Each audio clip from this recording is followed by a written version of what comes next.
দর্শক যুক্ত করেছি কালের কণ্ঠ ফেসবুক লাইভে। এই মুহূর্তে আমরা রয়েছি রাষ্ট্রীয় অতিথি ভবন যমুনা, যেটি রয়েছে প্রধান উপদেষ্টার বাসভবন যমুনা। সেই যমুনার অভিমুখে কাকরাইলের যে গেট রয়েছে সেই গেটের ঠিক সামনে।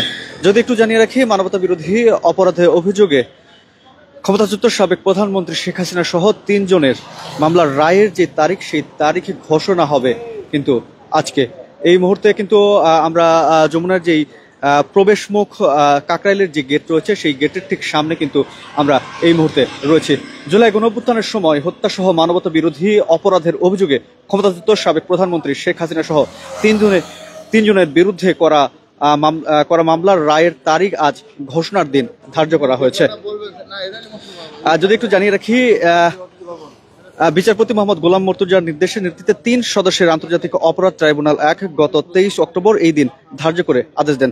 ট্রাইব্যুনালের অপর 2 সদস্য হলেন বিচারপতি মোহাম্মদ শফিউল আলম মাহমুদ ও বিচারক মোহাম্মদ মহিতুল হক এনাম চৌধুরী। রায়ের তারিখ ঘোষণা উপলক্ষে আন্তর্জাতিক অপরাধ ট্রাইব্যুনাল সহ বিভিন্ন এলাকায় কিন্তু নিরাপত্তা আরো জোরদার করা হয়েছে। সকাল থেকে পুলিশের পাশাপাশি বিজিবির, র্যাব, আনসার সহ অন্যান্য আইন শৃঙ্খলা রক্ষাকারী বাহিনীর সদস্যদের উপস্থিতি কিন্তু আমরা লক্ষ্য করেছি। এছাড়া কিন্তু আমরা দেখেছিলাম হাইকোর্টের যে মাজার গেট, সেই মাজার গেটের সামনে কিন্তু বিজিবি মোতায়েন করা হয়েছিল এবং গতকাল কিন্তু আমরা যেমনটি দেখেছিলাম ইন্টারকন্টিনেন্টালের সামনের যে মোড় রয়েছে যমুনা অভিমুখে, সেই মোড়ে কিন্তু বিজিবি সদস্যরা মোতায়েন ছিলেন। এছাড়া কিন্তু রাজধানীর বিভিন্ন গুরুত্বপূর্ণ পয়েন্ট সহ মোট 3টি জেলায় কিন্তু বিজিবি মোতায়েন ছিল গতকাল এবং আজকেও কিন্তু আমরা সকাল থেকে যেমনটি লক্ষ্য করেছি, রাজধানীর যে সকল প্রবেশদ্বার রয়েছে গতকাল রাত থেকেও কিন্তু আমরা লক্ষ্য করছি যে সকল প্রবেশদ্বারগুলো রয়েছে সেই সকল প্রবেশদ্বারগুলোতে কিন্তু আইন শৃঙ্খলা রক্ষাকারী বাহিনীর সদস্যদের যথেষ্ট উপস্থিতি কিন্তু আমরা লক্ষ্য করেছি। এই মুহূর্তে আমরা রয়েছি রাষ্ট্রীয় প্রধান উপদেষ্টার বাসভবন যেটি রয়েছে যমুনা, তার ঠিক সামনে এবং এখানে কিন্তু আইন শৃঙ্খলা রক্ষাকারী বাহিনীর সদস্যদের যথেষ্ট উপস্থিতি এবং সতর্ক অবস্থানে থাকতে আমরা লক্ষ্য করছি। মানবতা বিরোধী অপরাধের ক্ষমতাচ্যুত সাবেক প্রধানমন্ত্রী সহ 3 জনের মামলার রায়ের যে তারিখ, সেই তারিখ কিন্তু আজকে ঘোষণা করা হবে এবং সেটিকে কেন্দ্র করে এছাড়া কিন্তু কার্যক্রম নিষিদ্ধ আওয়ামী লীগ কিন্তু এই দিনকে কেন্দ্র করে কিন্তু আজকে কিন্তু তারা লকডাউন ডেকেছে এবং যাতে করে ক্ষমতাচ্যুত সাবেক প্রধানমন্ত্রী শেখ হাসিনা এবং কার্যক্রম নিষিদ্ধ আওয়ামী লীগের ডাকা যে লকডাউন, সেই লকডাউনে যাতে করে কোনো প্রকার সহিংসতা বা নাশকতা না হয় সেই জন্য কিন্তু সতর্ক অবস্থানে রয়েছে আইন শৃঙ্খলা রক্ষাকারী বাহিনীর সদস্যরা। আমরা কিন্তু বিভিন্ন জায়গায় কিন্তু দেখেছি পুলিশ সদস্যের উপস্থিতি দেখেছি এবং এছাড়া কিন্তু র্যাব সদস্যের উপস্থিতি দেখেছি এবং বিভিন্ন জায়গায় কিন্তু আমরা বিজিবি মোতায়েন হতে দেখেছি এবং তারপর থেকে আমরা কিন্তু দেখেছি বিভিন্ন জায়গায় চেক পোস্টও দেখেছি। আমরা একটু আগে কিন্তু ধানমন্ডি 32 নম্বরে ছিলাম, সেখান থেকে আপনাদের সর্বশেষ যে পরিস্থিতি বা যে খবরাখবর, সেই খবরাখবর কিন্তু জানাচ্ছিলাম। আরেকটি তথ্য যদি একটু দিয়ে রাখি, হোটেল ইন্টারকন্টিনেন্টাল মোড় থেকে যমুনা অভিমুখে যে রাস্তাটি এসেছে সেই রাস্তায় কিন্তু আসলে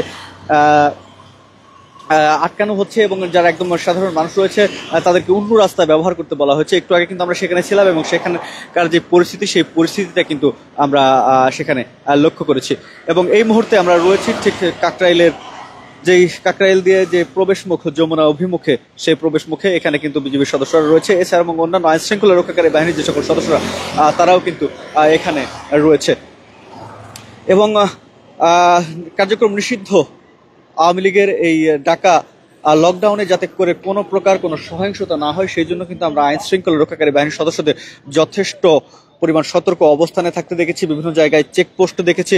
দর্শককে কোথায় থেকে দেখছেন জানিয়ে দিতে পারেন এবং জানিয়ে দিতে পারেন আপনাদের মন্তব্য। কালের কণ্ঠ ফেসবুক লাইভের সাথে যুক্ত রয়েছে আমি হুমায়ুন কবির এবং আপনাদেরকে জানাচ্ছিলাম কার্যক্রম নিষিদ্ধ আওয়ামী লীগের টাকা লকডাউনের সর্বশেষ যে খবরাখবর, সর্বশেষ যে পরিস্থিতি, সেই পরিস্থিতিগুলো আপনাদেরকে জানাচ্ছিলাম। আমরা কিন্তু সকাল থেকে বিভিন্ন জায়গায় ঘুরেছি এবং যে জায়গা সেখান থেকে কিন্তু আমরা যেমনটি দেখেছি যে সেখান থেকে কিন্তু আমরা বিভিন্ন জায়গায় যেমন দেখেছি স্বাভাবিক যে যান চলাচল, সেই যান চলাচল কিন্তু স্বাভাবিক রয়েছে। এছাড়া কিন্তু আইন শৃঙ্খলা রক্ষাকারী বাহিনীর সদস্যদের কিন্তু যে চেকপোস্ট বা তল্লাশি অভিযান, সেগুলো কিন্তু আমরা যথেষ্ট পরিমাণে লক্ষ্য করেছি। এই মুহূর্তে আমরা রয়েছি রাষ্ট্রীয় প্রধান উপদেষ্টার যে বাসভবন যমুনা, সেই যমুনার ঠিক অভিমুখে এবং এখানে আইন শৃঙ্খলা রক্ষাকারী বাহিনীর সদস্যদের যে উপস্থিতি এবং এখানকার যে নিরাপত্তা ব্যবস্থা, সেই নিরাপত্তা ব্যবস্থা সম্পর্কে আপনাদেরকে জানাচ্ছিলাম এবং রাস্তায় যান চলাচল সেটি বর্তমানে স্বাভাবিক রয়েছে এবং আইন শৃঙ্খলা রক্ষাকারী বাহিনীর সদস্যরা এবং যারা রয়েছেন নিরাপত্তার কাজে তাদেরকে কিন্তু আমরা যথেষ্ট সতর্ক অবস্থানে থাকতে দেখেছি এবং পুলিশের জলকামান ট্যাঙ্ক সহ যেগুলো রয়েছে সেগুলো কিন্তু বেশ সতর্ক অবস্থানে নিয়ে তারা রয়েছেন। আমরা কিছুক্ষণ আগে ধানমন্ডি 32 নম্বরে ছিলাম এবং সেখানে থেকে কিন্তু আসলে সন্দেহভাজন একজনকে পুলিশ আটক করে এবং আমাদেরকে গণমাধ্যম কর্মীদেরকে যেমনটি জানানো হয় যে থানায় নিয়ে গিয়ে তাকে জিজ্ঞাসাবাদের পরে আসলে জানানো হবে যে তাকে আসলে কেন আটক করা, তাকে আটক করার পরে থানায় গিয়ে জিজ্ঞাসাবাদের পরে আসলে জানা যাবে যে সে কোনো অপরাধের সাথে সংশ্লিষ্ট কিনা।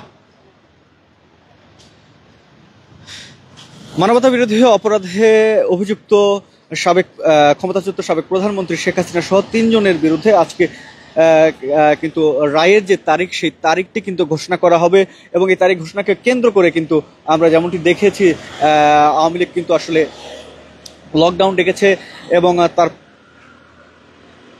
আওয়ামী লীগ লকডাউন দেখেছে এবং কার্যক্রম নিষিদ্ধ আওয়ামী লীগের এই লকডাউনকে কেন্দ্র করে যাতে কোনো ধরনের কোনো সহিংসতা বা নাশকতা না হয় তার জন্য কিন্তু সতর্ক অবস্থানে রয়েছে আইন শৃঙ্খলা রক্ষাকারী বাহিনীর সদস্যরা। দর্শক, আপনাদেরকে যুক্ত করেছিলাম রাষ্ট্রীয় অতিথি ভবন যমুনা যেটি রয়েছে সেটির সামনে থেকে এবং এখানকার সর্বশেষ যে পরিস্থিতি সেই খবরাখবর আপনাদেরকে জানাচ্ছিলাম। আপাতত এই ছিল এখন পর্যন্ত এখান থেকে সর্বশেষ যে তথ্য সেটি।